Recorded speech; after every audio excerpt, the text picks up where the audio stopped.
Mechanics Lien. Payback for a non-paying customer. The job. I was starting my side business doing IT work for businesses and had some successful jobs for a few companies. I found word of mouth was the best way to gain new clients because entrepreneurs tend to network with other business owners.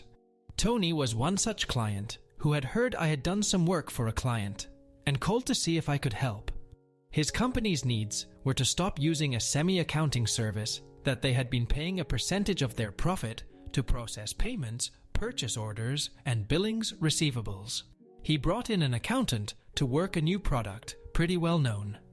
They wanted a server to be accessible remotely and had already paid their ISP for a static IP for the server, but needed the actual server, redundancy UPS, and firewall device. I explained that for the product they had, we could probably set up a workstation and not a server, and it would run approximately $3,500 total, and would be easy. But no, the owner wanted a full-blown server system with all the bells and whistles.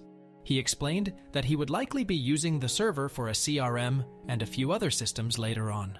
The setup overall, the entire cost for the system would be $8,000, not including a few other services that needed annual billing, VPN remote service. Equipment cost was $7,500, my labor charge was $500. UPS was $1,500, server was $3,800, and refurbed firewall, Cisco ASA, with programming by a third-party specialist, was $1,800, and a spare rack was $400. I got my contract signed, put an order with my distributor, I have Net45 set up with them, and the firewall specialist, and got to work 1.5 weeks later when the firewall came in last. I finished the job on a single weekend and got everything up and going after a call to the ISP, whom did not like the firewall appliance I installed. For some reason, they had to tweak things on their end and finally allowed the traffic to go through once more. I confirmed function with the owner, whom verbally approved and was happy. The AH move. I sent my invoice promptly on Monday, left it as in they had 1 week to pay. When I saw no reply or payment after 4 days, I messaged Tony and asked if they had received my invoice. To my surprise, he replied the server was not working and proceeded to call me and tell me that the whole thing was a total waste of money and I should have never done the job. I of course apologized and informed him I would be on the way to fix whatever the problem was. When I got there, they refused to let me in to see the server, claiming they had someone coming over to fix my mishaps. At that point, I informed them they still needed to pay for the equipment, and we could maybe discuss my labor after I figure out what's going on. Tony refused to let me in and was pretty upset. The advice? At this time, I was pretty upset. 2.5 weeks had passed since I ordered my equipment, and my distributor was needing to get paid within 45 days. I was getting very nervous and was thinking of taking it to small claims court until talking with a friend, he informed me I could pull a Mechanics Lien. I informed him this was for IT, and he stated that Mechanics Lien, where I live, can actually be pulled on various industries, and IT was one of them.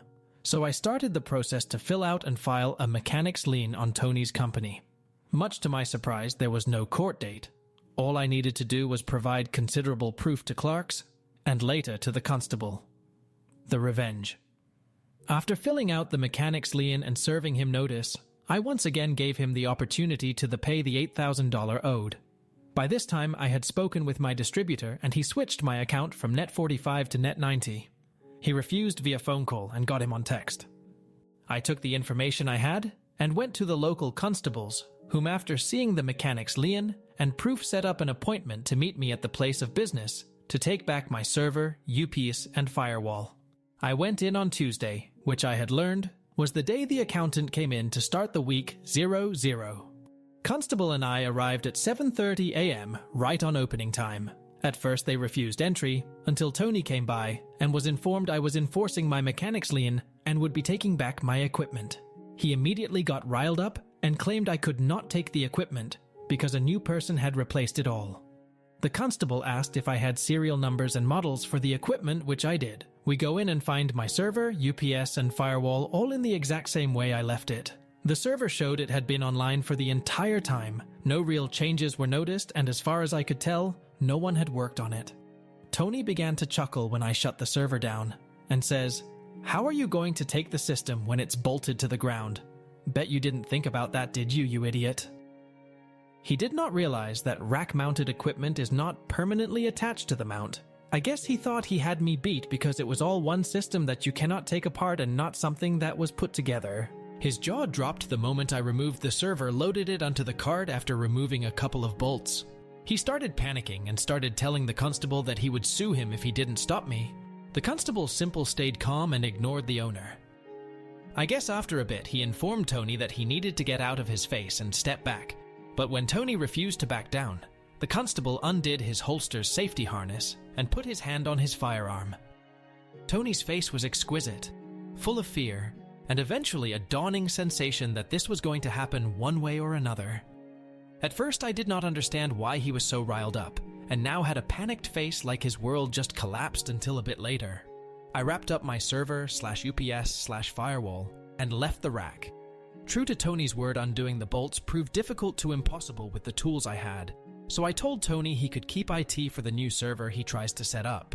It didn't take more than 2 hours before I got a call from him stating that he had talked to his attorney and he would be suing me for damages, and I would be going to jail for trespassing.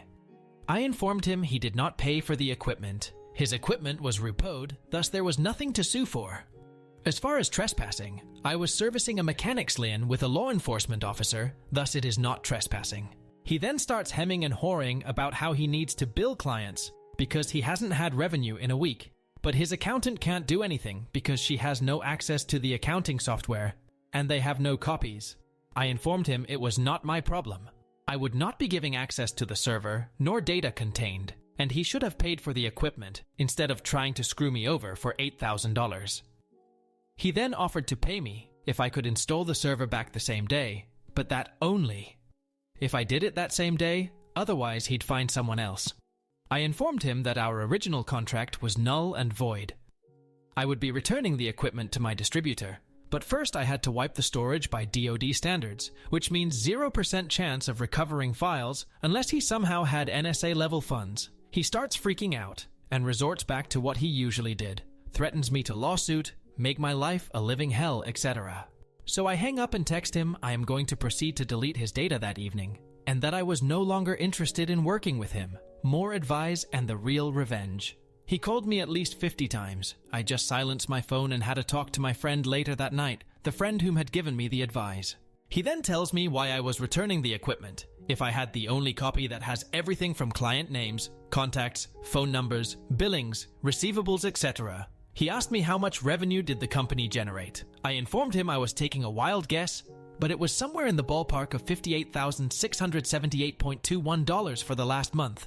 He laughs and tells me, "Why don't you charge them double the price to get his equipment back and have him pay you cash before you start?" He was right. I was taking my petty revenge and walking out with a $1,800 in a firewall I had to pay in advance and a $500 unpaid labor charge. Why not take it a step further, get sweeter revenge, and get paid a fat stack of money?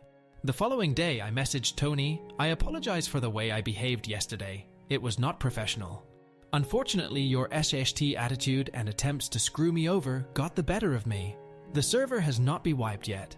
I would like to reconsider a new arrangement so we can salvage this sour experience and turn it into sweet honey.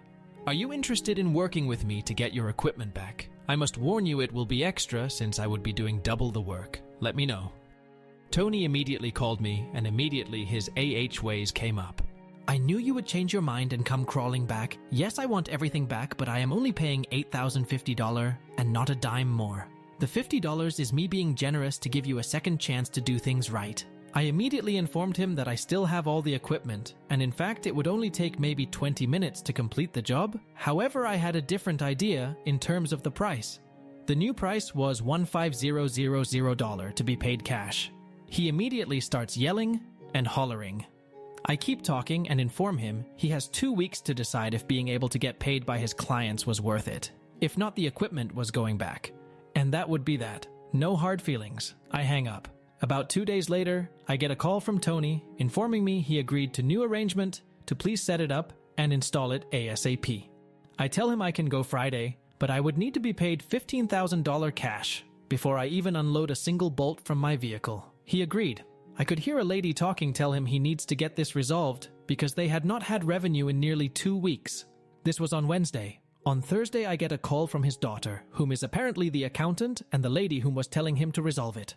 She is cutting a check and needs to know my name. I inform her I would not be accepting checks, and I had told Tony specifically it would be in cash. She says okay, and tells me if the amount of $12,000 was correct. I once again correct her, and inform her the correct amount was $15,000 cash.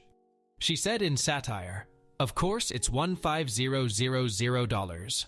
I will go make the withdrawal and have the money ready tomorrow." Sure enough, Friday morning, true to her words, she and Tony were there with $15,000 cash. I counted it in front of her and Tony. She makes a comment saying that I was a lifesaver because they could not go back to the service they used before to get paid, and they urgently needed to get some POs sent out. I placed it in my vehicle, locked the glove box, and unloaded the equipment. True to my word, it took me 20 minutes to place the server, firewall, and UPS inside the rack mount. Connect the cables, power on the server, and ask them to test it out when they get a chance. If anything was wrong, to not contact me and to have a good day. I actually had tested it out already before I left their server room. Despite my pettiness at times, I am still a professional.